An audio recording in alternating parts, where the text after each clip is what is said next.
TCU takes on West Virginia, and I've got your free pick for that college football game right here. This week's promo code is MASTERS, MASTERS.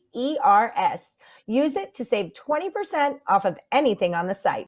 My name's Allie Burns. Welcome to Picks and Parlays. I've got Craig Trapp with us today. Craig, this could be, I'm not sure why it's always you and me talking about the West Virginia game, but I think this is 3 or 4 in a row that we're talking about West Virginia. Fourth week in a row, you believe week, that? I yeah. mean, I do set the schedule, but I kind of randomize it, and I don't know how I end up with West Virginia. I do like this West Virginia team. Maybe that's why I just automatically give myself it. But, this West Virginia team is a deserving favorite. Impressive near win at Texas last week. And I was going to say, and you cashed them last week. I stopped believing the hype last week, and I went with Texas. You stuck with your guns and cashed a ticket. So in this matchup, TCU's 3-3. They're coming off a 34-18 point win against Texas Tech. West Virginia's 4-3, coming off that 17-13 loss against Texas, which they did cover the 6.5. Now I'm seeing West Virginia at home -3, and the total's at 45.5. So lay it on me. Are we rolling with West Virginia again? Well, let's remember West Virginia 4-1 against the spread in their last 5.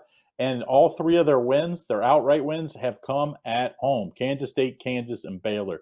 I think that's the key here is you see West Virginia plays so much better in Morgantown, and it's a tough place to visit if you're the visitors because there's just not an easy way from these Midwest teams to get to West Virginia. Most of them have to fly to Pittsburgh and bus to Morgantown, which isn't that close either. So, or you have to fly on smaller airplanes. It's just a very tough spot. Most of these, Big 12 teams are only traveling a few hours otherwise. So I like West Virginia here, minus the points. I think TCU is a really solid team. But let's remember who they've beat.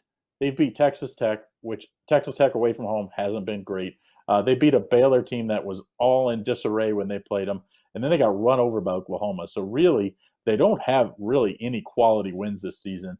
Whereas, I think West Virginia has that win against Kansas State was a quality win, and they had every chance to beat Texas. I think a bad pass interference call where they actually beat Texas. Yeah, I'm with you here. I've really enjoyed watching them this season. They've been surprising. They've been impressive.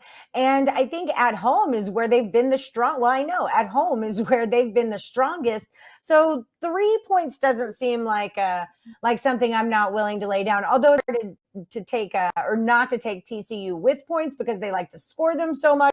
But I'm with you on this one. I think it's all about West Virginia at home -3. Now, what do we think about a total here? 45.5. Well, I think we get a break here because Texas game was so low scoring and went under by so much in the West Virginia Texas game last week that now instead of this being probably low 50s like most of the TCU games are, we get this in the mid 40s. So I like the over here. At home, they've scored 37 against Kansas State, 38 against Kansas, and 27 against Baylor, although that was in overtime. I think they score in the low 30s, and I think that'll push this game over. I do think West Virginia in the points, minus the points, is my better play in this one, though. Yeah, I'm with you there. TCU puts up points. West Virginia does too. So, yeah, totally with you there. All right, so that is your free pick from Craig Trapp. He says take West Virginia minus the 3 points at home and take it over the total of 45.5.